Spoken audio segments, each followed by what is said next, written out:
ఇది విను. నాకు గాని నా హస్బెండ్‌కి కానీ 21 ఏళ్లుగా ఇండియాలో ఎటువంటి కంపెనీలు మా పేర్ల మీద లేవు. ఇంకొక్కసారి విను. నాకు గాని నా హస్బెండ్‌కి కానీ 21 ఏళ్లుగా ఇండియాలో ఎటువంటి కంపెనీలు మా పేర్ల మీద లేవు. నా కోసం ఇంకొక్కసారి. నాకు గాని నా హస్బెండ్‌కి కానీ 21 ఏళ్లుగా ఇండియాలో ఎటువంటి కంపెనీలు మా పేర్ల మీద లేవు. అక్క, నీ క్వశ్చన్ తెలుసా? నువ్వే బావని ఇరికిచ్చేస్తా ఉన్నావు. మొన్న పుచ్చిపోయిన యాపిళ్ళ పండ్ల వీడియో చేయకుండా ఉంటే అసలు ఇంత రచ్చ ఉండేది కాదేమో. పుచ్చిపోయిన యాపిళ్ళ పళ్ళు అని చెప్పి ఒక వీడియో చేసావు.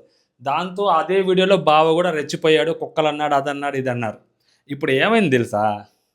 ఇప్పుడు మాకు అసలు యూకేలో తప్పితే ఇండియాలో కంపెనీ లేదన్నావు. నేను నీకు ఒక కంపెనీ పేరు చూపిస్తా, స్క్రీన్ షాట్ పెడతా, మీరు కూడా చూడండి. ఇప్పుడు ఈ స్క్రీన్ షాట్లో నేను ఇంటి పేర్లు మాత్రమే కనిపిస్తుంటే ఇంటి పేర్ల ముందున్న అసలు పేర్లు బ్లర్ చేసి ఉంటాయి. ఆ అసలు పేర్లు ఎవరు ఏంటి అనేది అక్కే చెప్పాలి. మరి ఇప్పుడు ఆ అసలు పేర్లతోటి నీకు సంబంధం లేదు అంటే ఇప్పుడు ఆ కంపెనీ త్రూ మోసపోయిన చాలామంది జనాలు ఉన్నారక్క. మరి ఇప్పుడు వాళ్ళు ఆ కంపెనీ పేరు మీద ఆ కంపెనీలో ఉండే డైరెక్టర్లు ఎవరైతే ఉన్నారో వాళ్ళిద్దరి మీద కేసులు పెట్టచ్చా? ఎఫ్ఐఆర్లు ఫైల్ చేయొచ్చా? ఏమంటావు అక్క?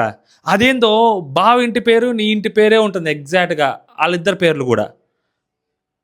ఆ కంపెనీకి నీకు సంబంధం లేకపోతే మీ ఇద్దరి పేరు మీదగా ఉండే మెయిల్ ఐడి కూడా వాళ్ళు యూస్ చేస్తున్నారు.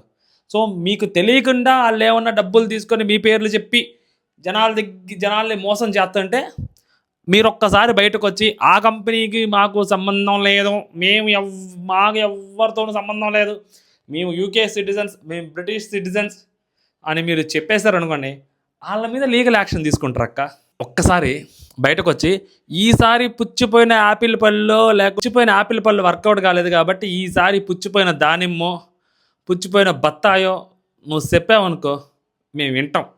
ఏంటక్క, దొరికేసావా? జై హింద్.